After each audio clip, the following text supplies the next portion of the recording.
Ladies and gentlemen, the secret word tonight is water. W-A-T-E-R. Really? You bet your life!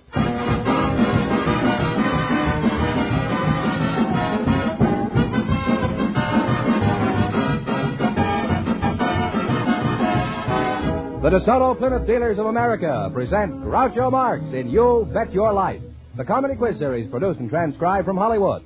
And here he is, the one, the only... I thought he went where the wild goose goes. Oh, that's me, Groucho Marx.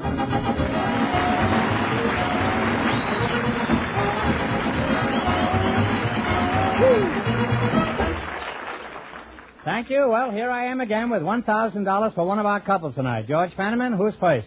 A couple of Irish people selected from our studio audience just before we went on the air. It's our way of noticing St. Patrick's Day, Groucho, and here they are, Miss Beth O'Haggerty and Mr. John Daniger. Meet Groucho Marx. Welcome, folks, for the DeSoto Plymouth Dealers. And if one of you says the secret word, he wins $100 in cash instantly. It's a common word, something you use every day. Mr. how do you pronounce that? Danaher.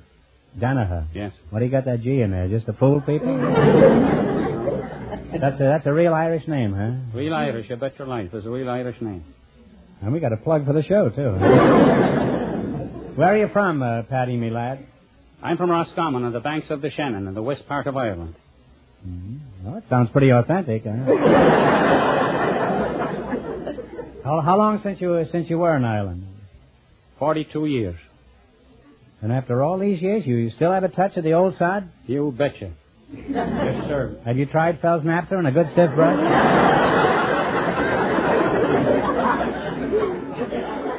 Miss O'Haggerty, at least I can pronounce that, huh? Beth O'Haggerty, huh? That's right. Which part of Ireland are you from, Beth? Well, I didn't come from Ireland. And how is it you're Irish? Was one of your ancestors a policeman? Both of my grandparents came from Ireland. Oh, I see. Then you're Irish twice removed. I've been twice removed from Ireland myself. Well, if you're not from Ireland, where are you from, Miss O'Haggerty? I'm from Los Angeles. Well, you're a fine-looking lass. Thank you. Why is it you're not married, Beth? Beautiful girl like you. Oh, I just never found any man that was strong enough to take me away from my job, my career. What are you, a wrestler?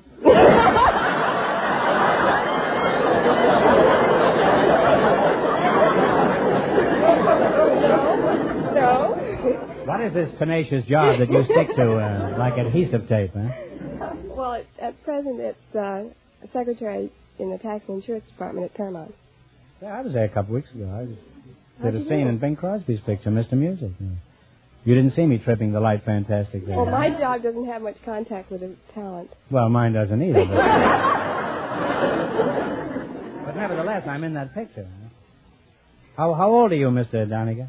60 years. 60? Well, you don't look it, huh? You're a fine broth of a boy. And when I say broth, I don't mean Irish stew, huh? Well, you're a little old here for Beth, aren't you, huh? I think so. I really think I am. But besides, I'm married. Well, then it's not very important, huh? How did you meet your spouse, Johnny? Well, it's well, about there's more to it than that, I hope. It's about 45 years ago. It was in a small town in the west of Ireland, and she was out on the street chasing a chicken. And you were doing the same thing, huh? When I caught the chicken, I took the chicken back and I put it in the hen house at the back of her house. And then I went back the next night and made my acquaintance, and, well, that's all. I'm married to her now anyway. What happened to the chicken? I don't know. I never made any inquiries. Patty, do you speak Gaelic? A little bit, not much. Well, could you give us a few words? Well, K Wilto, Tama Gamai, K Wilto Hain, Gamai, Garima Haikut, Pasur of Agan, can take a Risto. What does that mean, huh? Well, it means, good evening, how are you? Oh, fine, thank you, how are you? Where's your chicken tonight? I hope I'll see you again. Could you tell me a joke in Gaelic? No, I couldn't. I really couldn't tell you. I wouldn't be able to remember that. Now, what I could tell you is a short one in English, if it's any good to you.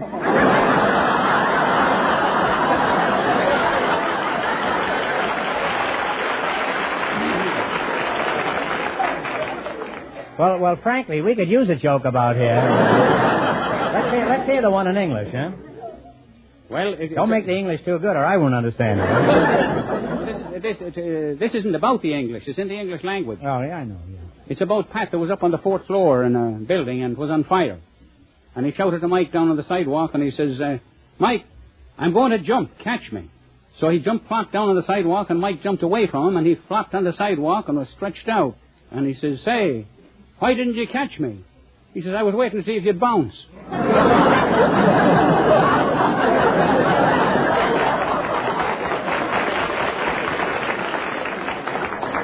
Well, Pat, if that joke is any indication, you're a much older man than I thought you were.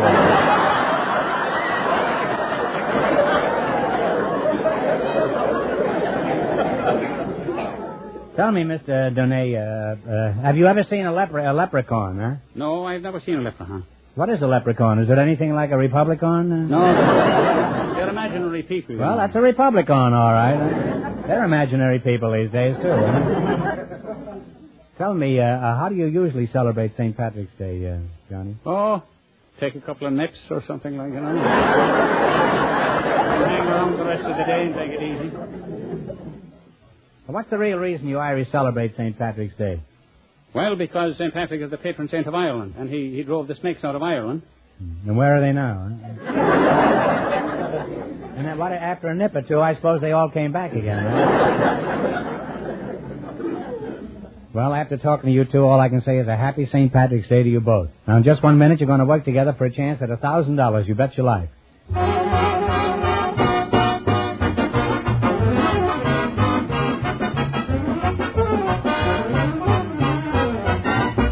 When you call on any one of the more than 3,000 DeSoto Plymouth dealers, you'll find it's their honest desire to please you, no matter how small the job to be done.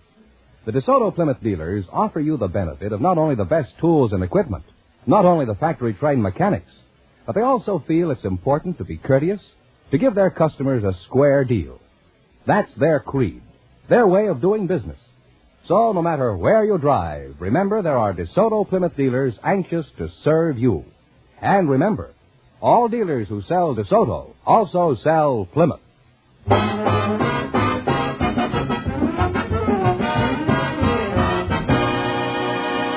Now let's see if an Irish Carleen and her partner will be the ones who get the chance at the DeSoto Plymouth $1,000 question.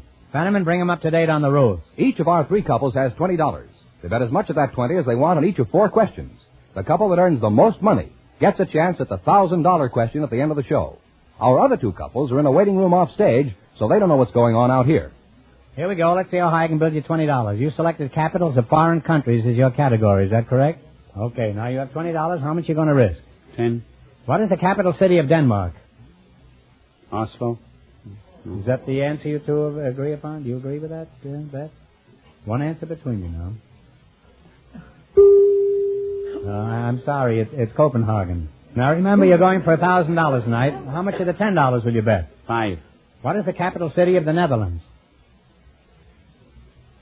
Netherlands. Don't know. Take a guess, Beth. I can't even think at this point. Well, it's Amsterdam. They now have $5. Now you're down to $5. Now here's your third question. How much of the 5 will you try? The 5. What is the capital city of Spain? Madrid. Madrid is right. Well, on their way now, they have $10. All right, now you got $10. Now here's your last chance to beat the other couples. How much of the 10 will you try? 10. All right. What is the capital city of Portugal? Lisbon. Lisbon is right. And they wind up with the $20 they started with.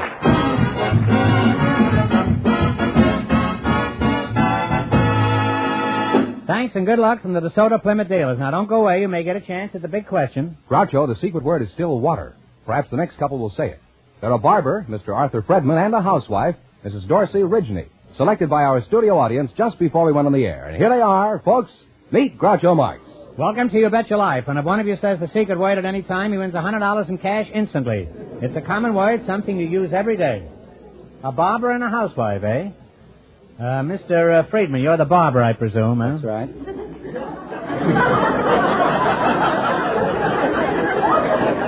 Well, there are lady barbers, you know. Where are you from, Mr. Friedman? 1533 Vine Street, side of Horse Barber Shop. Is that where you were born? Huh? Minneapolis, Minnesota. I thought perhaps you were born on the third chair as you come in. Huh? You were born where? Minneapolis, Minnesota, the land of 10,000 lakes. The land of 10,000 lakes, and you left all of them, is that it? Where are you from, Mrs. Rigney? I'm from Green Acres, Washington. What sort of work does your husband do? My husband is a disabled veteran, but I'm a truck driver. Truck? What kind of a truck? Well, now I'm hauling house trailers with a truck. People live in these Oh, things? yes, people live in them. And you pull them across the country while they're living in them? No, I just pull them and set them on their lot, and they use that in place of the house, most of them. Oh. How long have you been a barber, Mr. Friedman? 17 years. 17 years, huh? You don't look it. You're a very young-looking man. Where does your husband get his hair cut, Mrs. Well, he doesn't have any steady barber. What, is he stewed?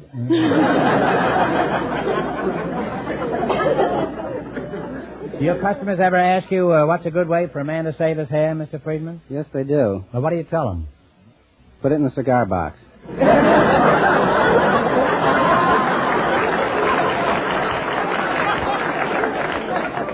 You know, there's a sister joke to that one you just pronounced over there.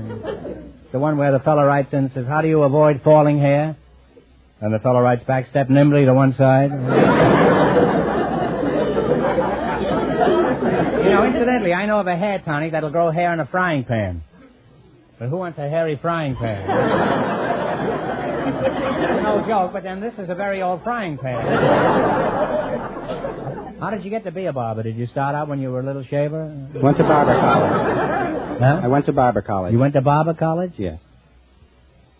What influence has the electric razor had on the barber profession? It cuts down the shaves about 25%. Mm-hmm. And what do you do? Every time there's another razor sold, you raise the price of the shave. Is that it? Do you use electric razor? I use an electric razor, yes. Someday I hope to get the chair.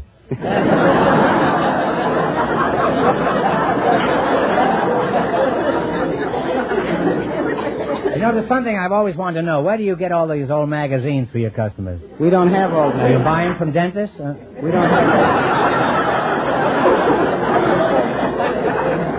Or are you in business for yourself, huh? Where do you get them?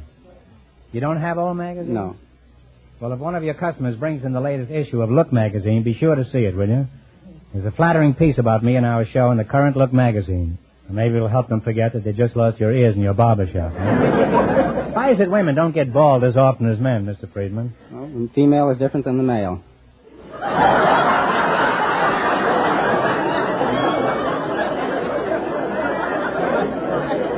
Well, that's about as accurate a statement as I've ever heard.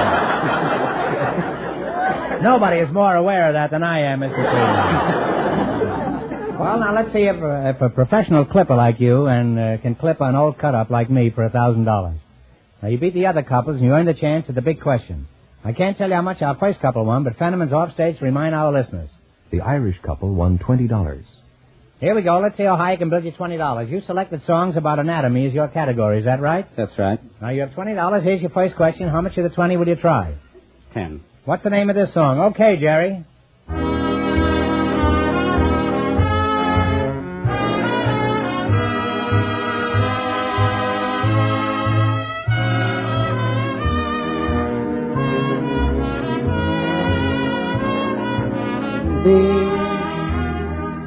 Well, what do you say, kids?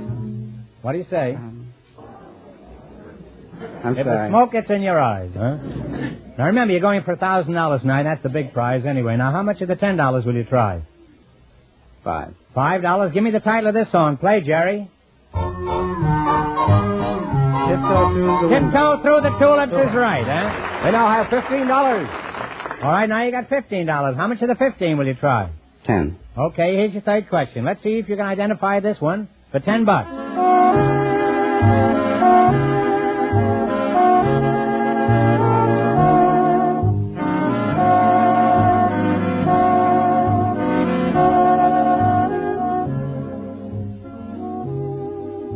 What do you say, kids? Take a guess. I'm sorry, it's In My Arms. You should have known that. They now have $5. Here's your last chance to beat the other couples. How much of the 5 will you try? 5. What's the name of this song? Play. Take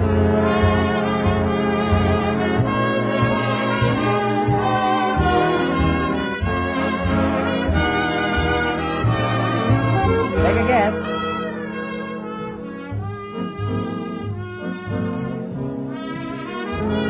Body and soul. Body and soul is right. And they wind up with $10.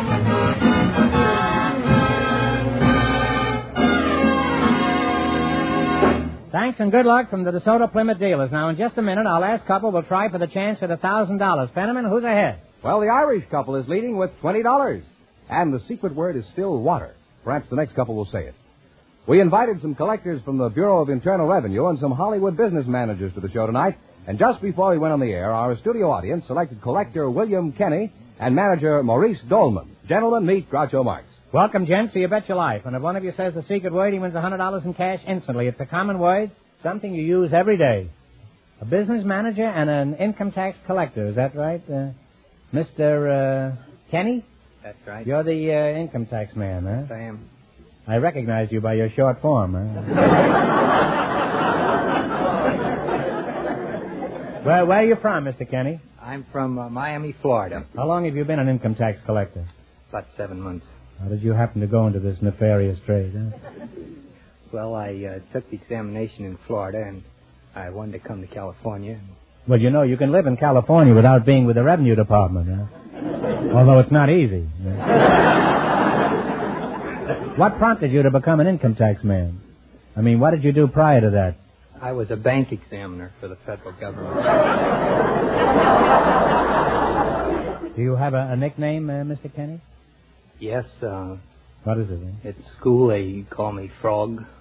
Why, did you hop around a lot in those days? Are you married, Froggy? Oh, yes, I am.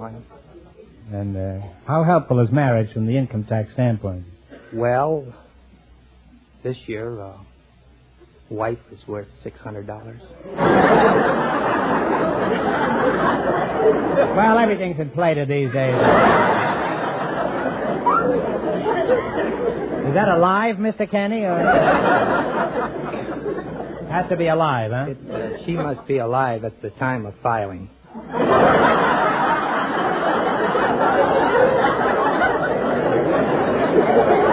You don't care if they drop dead the following day, huh?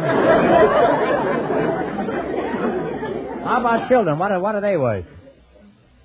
This year, kids are worth $600. Hey, the little ones are worth just as much as the big ones, huh? Do you have any children, Mr. Kenny? Not yet. Not yet. Well, then you're out $600, aren't you? By the process of elimination, I presume that you're the business manager, Mr. Dolman, huh? I am. Where are you from? I'm from New York. What outfit do you work for? I'm in business for myself. Oh, you mind your own business, huh? Just what do you do in your business? I manage the business affairs of other people. Then you don't mind your own business. What do you have to know to be a business manager, Mr. Dolman? Well, primarily you have to have a good head for business. Is that in addition to the one you carry around now?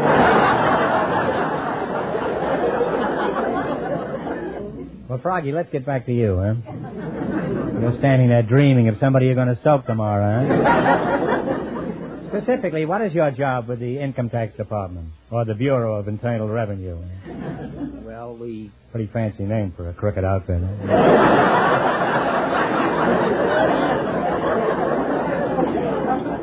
we go out and track down delinquent taxpayers, and Suppose a fellow owes you $7,000 and he has no money. What do you do then? if he's got the money, we'll collect it. If he doesn't, If he hasn't got it, you can't throw him in the can for that, though, huh? If he hasn't got it, no, and he hasn't prepared a fraudulent return. No. But we don't put them in jail if they just don't have the money to pay the taxes. That's a good thing to know, no? Now, what are some of the things we should know about income taxes? For example, should a married man file a joint return or a single return? This year, it would be to his advantage to file a joint return with his wife, and that way he could take advantage of the split income provision. When do I get my split? What's a joint return? Is that a nightclub with a money-back guarantee? A joint return is where husband and wife file one return together and pool their income and prepare one tax return. Now, in filing a joint return, how much am I allowed as a deduction for myself? This year, you would be allowed $600 as head of the house. That's just fantasy on your part, you know.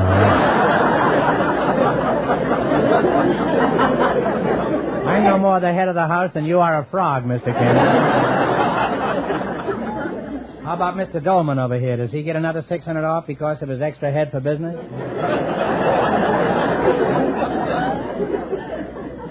Now, what is the difference, Froggy, between the short form and the long form? Well, the short form, the 1040A, you can That gets in at 11 o'clock, huh? You can claim, or that is on the short form, you can claim only 10% deductions of your gross income. Do you carefully examine every form that comes into your office, Mr. Kenny? No, we don't go over every form. We just look at the above the average forms. That is,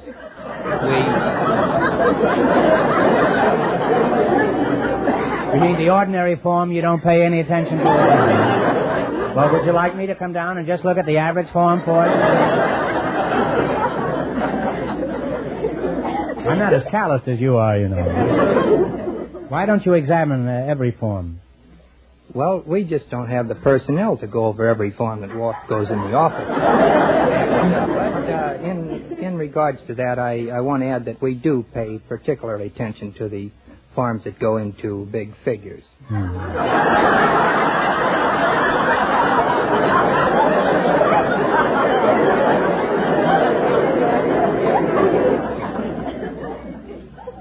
This could get out of hand, you know.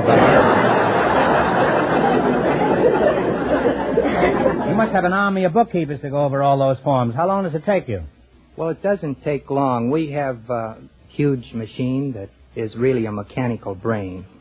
You have a mechanical brain? And Mr. Dolman has two heads over here? I'm the only one around here with a single-track mind. I'm still thinking of those average forms. Now, if you were my business manager, Mr. Dolman, how could you save me money on income taxes? Well, Oh, brother, are you on the spot now?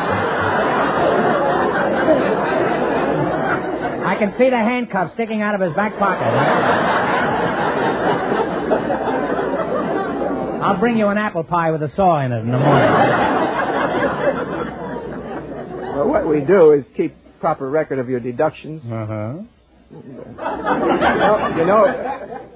In your business, you listen to the radio. You have to listen to other comedy programs that we can take depreciation on your radio. You have to listen to other programs? I'd rather lose my deduction and not have to listen, huh?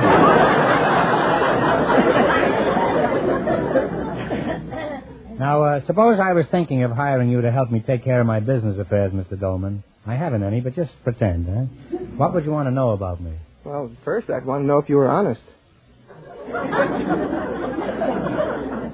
I were honest, I wouldn't need your help, Mr. Dolman.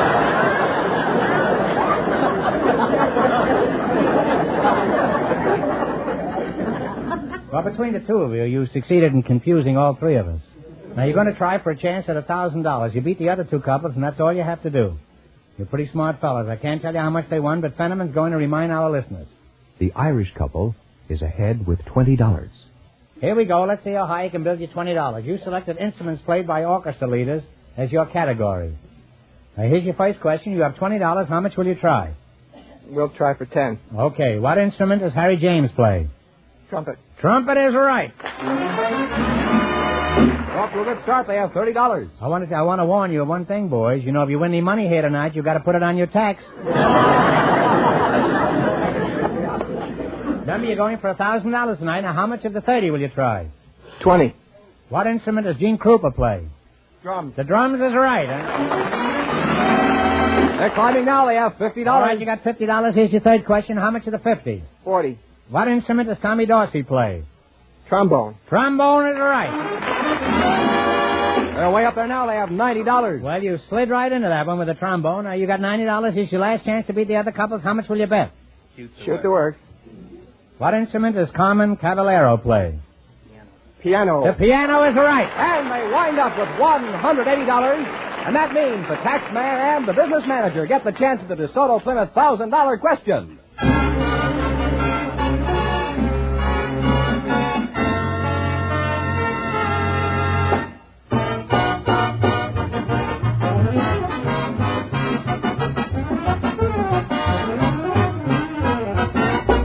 What do you expect of the folks who service your car?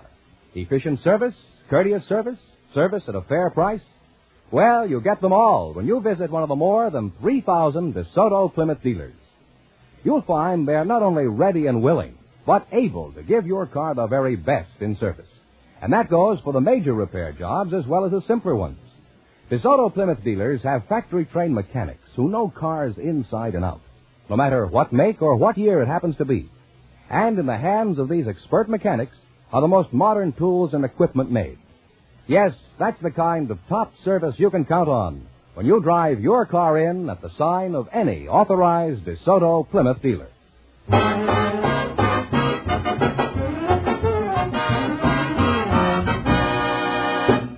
And here is the tax man and the business manager, the winning couple, all ready for the DeSoto Plymouth $1,000 question, Groucho. Here we go for $1,000. Ready? I'll give you 15 seconds to decide on a single answer between you and think carefully. And please, no help from the audience. Here it is. In 1777, the American Army defeated the British under General Burgoyne in what has become one of the truly decisive battles of world history. The American victory marked the turning of the tide of independence. What is the name of this battle?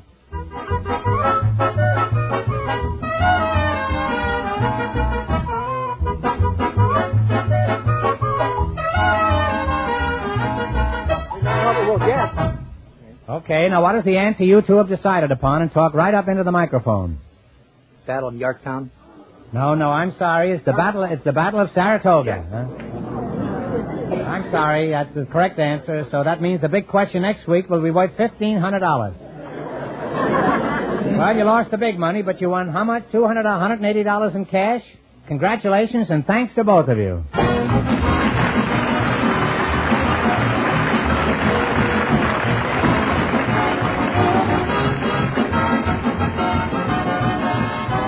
You Bet Your Life is a John Goodell production, transcribed from Hollywood, directed by Bob Dwan and Bernie Smith. Music by Jerry Fielding. Be sure to tune in again next Wednesday night at this time for the Groucho Marx Show, You Bet Your Life, presented by the more than 3,000 DeSoto Plymouth dealers of America. And remember, all dealers who sell DeSoto also sell Plymouth, two great cars, both products of the Chrysler Corporation. And don't forget, next week the big question will be worth $1,500. Well, it's almost time for Bing Crosby, so good night, folks, and remember, just be sure to see your DeSoto Plymouth dealer.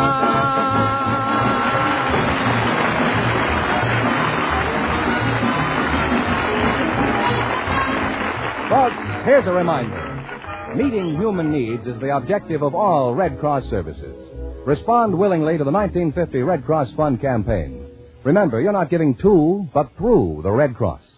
This is George Fenneman, signing off for the more than 3,000 DeSoto Plymouth dealers from coast to coast.